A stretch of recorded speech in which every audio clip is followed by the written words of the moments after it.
Welcome to Sénégal, pays de la Teranga. Le pays que nous habitons s'appelle le Sénégal. Ici... Bonjour chers amis et internautes. Nous avons le plaisir de vous servir dans notre chaîne qui est nommée Le Quotidien du Sénégalais. Bon, ñu ngi jégalu ci absence bu yàgg bi bëri woon nañu ñu doon ñu laaj lan moo tax defuñu thème donc c'est par rapport à la CAN. Bon, je pense que activité yu bëri taxawoon na wala boog ñu ngi doon demee au ralenti parce qu'à un moment donné de la compétition ñun ñëpp amoon nañu yaakaar ne trophée bi dina fi doon ñëw mais bon ñoo ngi encouragé Lions yi et l'ensemble du staff. Donc tey indiwuñu thème, on veut plutôt innover. Qui dit innovation dit changement bien sûr. Donc par rapport ak sorties yi ñu doon def de proposer ay thèmes dem sur le terrain recueillir l'avis de la population. Donc tey on a choisi d'inviter une jeune sœur bachelière fas yéene waxtaan ak moom xool comment elle s'est comportée durant l'année scolaire, comment elle a abordé les examens et peut-être elle pourra nous expliquer qu'est-ce qui a été la clé de son succès. Comment tu vas? Je vais bien. Ça va? Ça va, oui. noo tudd? Fatoumata Bintou Touré, Foo dëkk? Dakar Plateau. Tu as quel âge? J'ai 17 ans. 17 ans, année bi nga am bac. Oui, j'aurai bientôt 18 ans quand même. Donc je te dis félicitations d'abord pour sa réussite parce que c'était pas évident bëri nga ci ay morom. Oui, merci. Bon ban comportement bu particulier nga amoon par rapport ak yeneen classes yi. Mon comportement depuis la seconde, ça n'a pas vraiment changé. Jusqu'à cette année-ci, j'ai eu beaucoup d'absence parce que j'étais maladive cette année-ci. Mais j'ai quand même pu gérer les cours et tout. J'ai respecté les profs. Même quand je m'absentais aussi, je revoyais les cours que j'avais ratés. Voilà. Mais bon, yaa ngi doon foo comme ça moromu jigéen yëpp ngeen di génn peut-être ngay WhatsApp di Facebook. Au début, quand même, début d'année, on sortait avec les amis, dañ doon génn di profiter pour jéem a dindi stress aussi parce que waroo stresser sa bopp de trop. Bien vrai que le stress n'y manquait pas, mais quand même fallait pour savoir comment le gérer. Bon, réseaux sociaux, je dirais seulement WhatsApp, Instagram, parce que le plus souvent quand j'étais sur WhatsApp, c'était pour qu'on m'explique certains cours, mais des fois aussi j'y étais pour discuter avec mes amis et ma famille qui est à l'extérieur, des parents que j'ai hors du pays, quoi. C'est ça. Donc amoon nga ay profils la doon suivre hormis les cours de l'école. Oui, mon professeur particulier, Pape Cheikh Gueye, qui est un excellent prof que je remercie de passage parce qu'il a aussi contribué à notre réussite. Sans oublier M. Badara Dieng et Doumbia, M. Seymat. Et même les profs qui étaient là à l'école aussi, ils nous soutenaient beaucoup. Yan ñoo nekkoon say matières dominantes, des matières que voilà quoi, tu assurais au moins une moyenne de 15 dans la classe quoi. Je suis pas aux examens. L'anglais, la comptabilité. Bon, les maths cette année-ci, c'était pas comme en seconde et en première parce que cette année-ci, je commençais à chuter. C'était pas du tout, c'était différent quoi. Parce que comme on dit, la terminale, classe de terminale, de nouveaux cours qui sont plus difficiles que ceux d'avant. Mais quand même, je me débrouillais pour décrocher la moyenne. Bi examen demee ba des à peu près 2 ou 3 mois nga commencé stressé. Di guddee école. Di guddee tëdd. Genre comportement boobu. 2 mois avant l'examen, on était tout le temps à l'école avec les autres élèves. On passait presque la majorité de notre temps à l'école. Je pourrais même dire que école lañ dëkkoon quoi. C'était notre deuxième maison. Bon, on faisait cours comme les lundis, mardis, jeudi, vendredi. On faisait cours de 8h à 17h. Mercredi, on descendait à 15h. Donc, durant ces jours, dès notre descente, on faisait des fois des travaux de groupe, ou bien on faisait nos exercices à faire, ou bien on allait rechercher, parce qu'il faut aussi oser aller faire des recherches. Maintenant, pour Good Day Watch aussi, c'est vrai que c'était pas facile, parce que ce que tu n'avais pas l'habitude de faire, durant tout ton cursus scolaire, depuis le primaire, au collège, lycée, terminale, Goodé. Mais aussi ça se comprend d'une part, parce que c'est la classe de terminale. Donc, on y met le tout, quoi. Il faut mettre le paquet, donner tout à fond, comme ça, on arrive bien yon pareil. Bonne série nga doon def exactement. Je faisais la série Steak. sciences technologiques, d'économie et de gestion. lu tax le choix sur la série G pourquoi pas peut-être L comme xale yu jigéen ñi di wax les littéraires wala boog S. Bon, franchement, quand j'avais eu mon BFM, je voulais aller faire la série S. Mais moi-même, j'avais un peu peur d'aller faire la série S parce que je n'étais pas bien en PC. En PC. Maths, c'était pas trop mon problème. Parce que je me disais que je pourrais me débrouiller, quoi. Parce que depuis la classe de 3e, j'étais très bien en maths. Oui, je me disais juste que j'avais peur de la matière PC.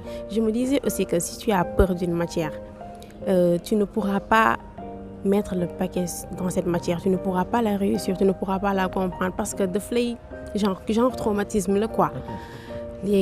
Mais SVT quand même j'aimais bien, français, anglais, toutes ces matières j'aimais bien. Mais comme j'hésitais beaucoup, ma mère m'a proposé d'aller faire la série G. Comme elle a fait la série G, elle m'a orientée vers cette série. Puis après mûre réflexion, je me suis dit pourquoi pas. En plus c'est ma mère, elle me veut que du bien. Tout ce qu'elle me dit, tout ce qu'elle me demande de faire, je sais que c'est le mieux pour moi. Donc j'ai dit pourquoi pas tenter cette série. Et je l'ai bien appréciée, je l'ai bien aimée et je ne le regrette pas du tout de ma vie.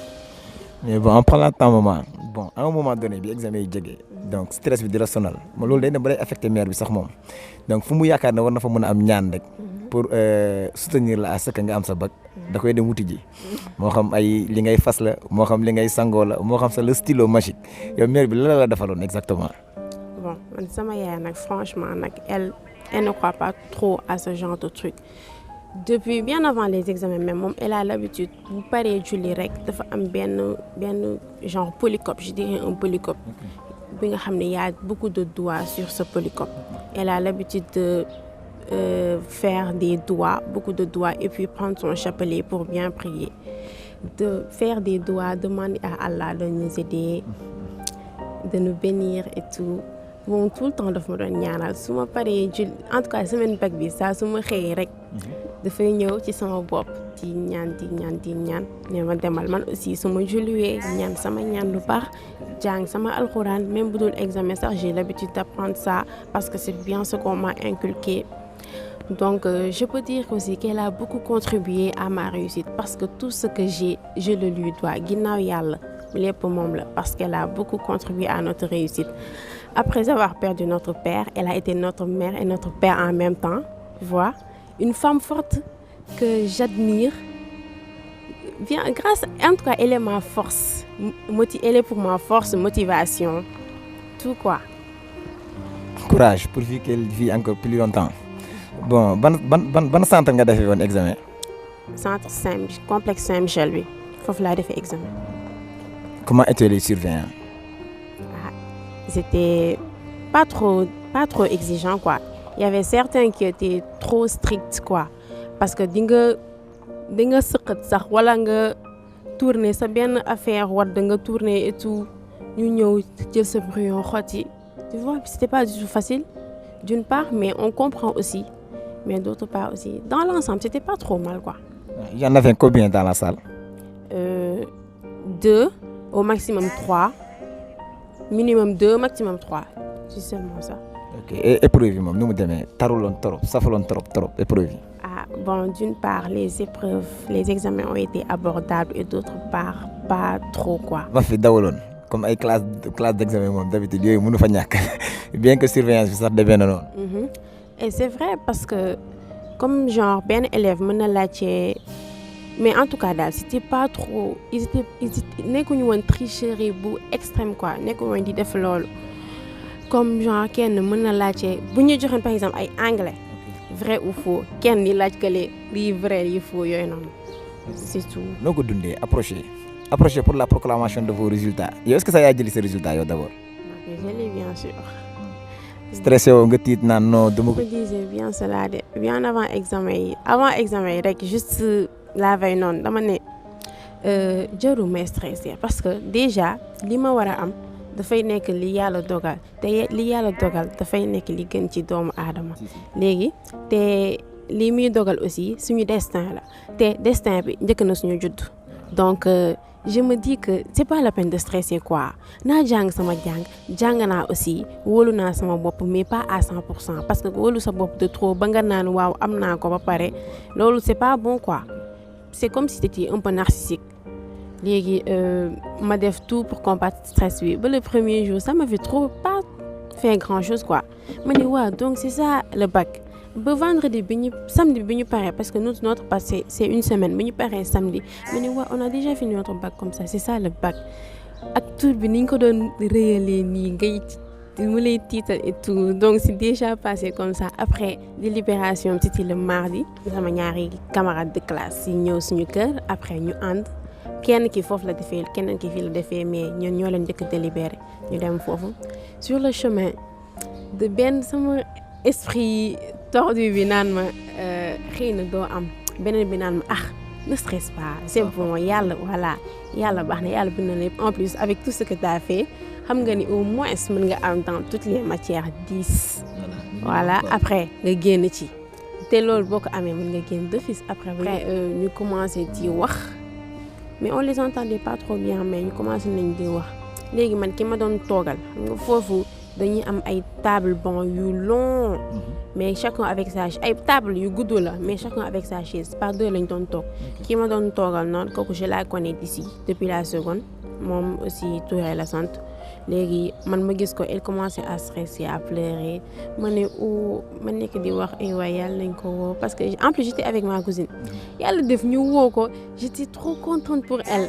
bi ñu ko woowee juste après ñu woo ma mais man dégg ma woon sax sama tur après ci lañ ma ko wax j'ai crié très fort j'étais trop contente je me suis dit waouh man je l'ai décroché comme ça j'arrivais toujours pas à y croire je me suis dit que année scolaire bi yëpp 9 ou 10 mois parce que en plus on avait commencé les cours de vacances depuis le mois d'août imagine depuis le mois d'août ngay jàng ñëw ba juin une semaine donc ngay am pour ñu tester la ci loolu noonu yëpp voilà donc on n'avait pas droit à l'échec mais aussi le travail le travail comme on dit chacun pour soi Dieu pour tous ku nekk da ngay def li nga mën et yàlla aussi bu ko tuddee rek c'est ça mën nga jàng ba dee bañ ko am c'est la chance aussi d'une part. donc bi président du jury bi lire sa numéro de table lire sa tour bon après sentiment boobu nga am genre après bi ngay ñibbi noo def da nga doon daw da nga jël oto wala man dama daw man moom dama xeeboon sax oto yi. non man daw ma parce que bu ñu ma woowee après ma kontaan léegi ma nekk di xaar sama waa école aussi parce que aussi sama pourcentage école amoon na ma solo et aussi ñi ma bokkaloon salle parce que on souhaite la réussite à tout le monde ma bëggoon aussi man je me disais même yàlla nañ ñëw rek ne yaa fa délibération 100% ñëpp am nañ mais mënoo nekk aussi. après jëli nga sa relevé de notes. waaw après jëli naa ko. tu as eu combien comme moyenne? J'ai eu 10-30.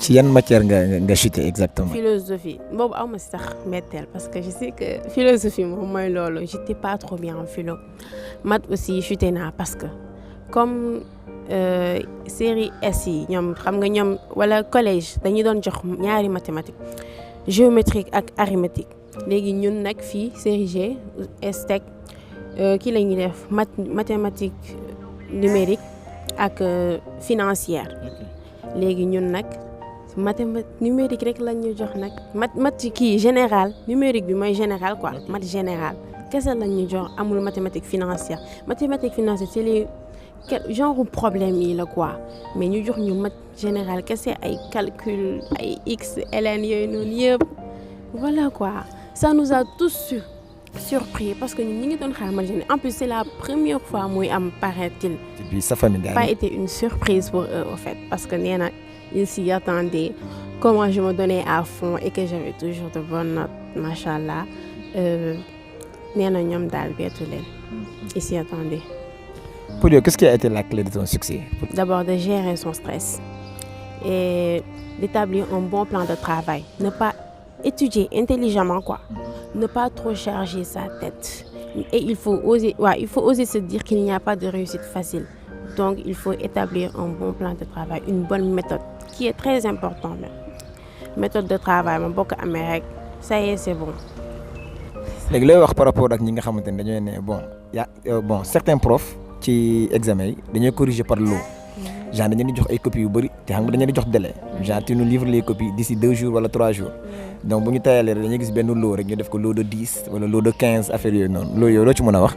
Bon man nag li ma ci xalaat c'est pas une très bonne chose parce que dañuy pénaliser élèves yi pour ce genre de choses là nga perdre année voilà ça daf lay metti au fait tu vois c'est pas facile war nañ bàyyi loolu daal ñu corriger copie bu nekk ko ni mu ko waree.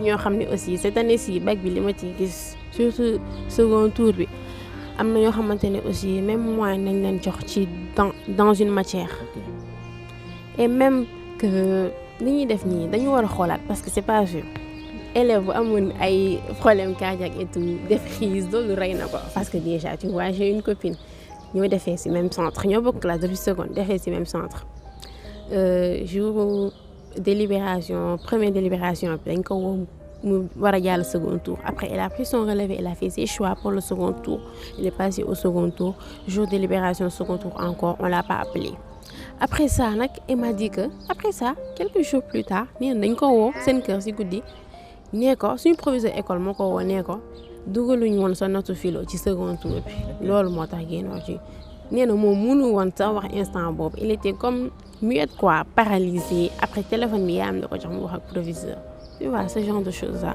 donc war nañ ko bàyyi. bon su ma la doon laajte genre pour nga joxe un conseil pour les plus jeunes wala boog ñi nga xam te dañ ko war a defaat déwén genre ban conseil nga leen di jox yow. bon d'abord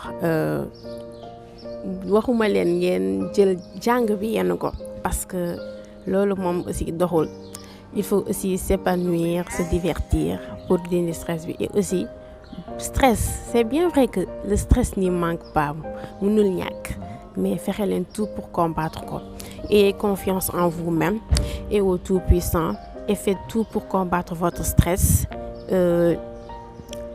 Il faut aussi mettre tous les moyens pour réussir, c'est dire que je vais réussir et aussi établir un bon plan de travail, avoir une bonne méthode, ne pas trop se charger la tête.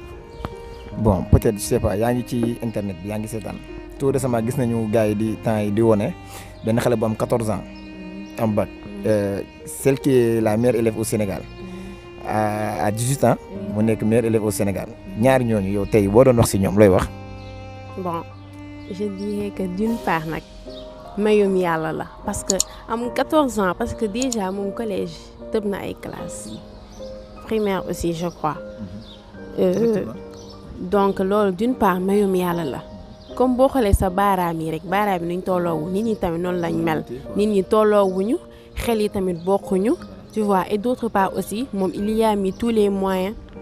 Diary Sow aussi moom comme elle l'a dit elle n'a pas de secret moom elle aime toutes les matières et dafa doon def tout pour génn ci c'est ça. Sa dernier mot et tamit tey boo doon déjee sa bac bi koo ko doon déjeel sa gàlle wala sa xarit wala sa professeur genre kan ngay déjeel exactement sa bac bi. Bon dama koy déjee sama yaay rek parce qu'elle a toujours été là nekk sama ginnaaw. Sama force, motivation, je prie pour qu'elle vive longtemps dans ce monde parce que j'ai tellement de projets pour elle et aussi pour mes frères. Ak tamit sama membre famille aussi il y a beaucoup de gens aussi qui ont été présents, les frères de mon défunt père qui sont aussi pour moi comme des pères. Voilà, ils prenaient tout le temps de nos nouvelles. Ak remercier tous mes professeurs, mes amis, tout le monde quoi, tous ceux qui ont été là pour me soutenir, même sama camarade de classe aussi ñi may àndal ma bestie ñoo ñëpp.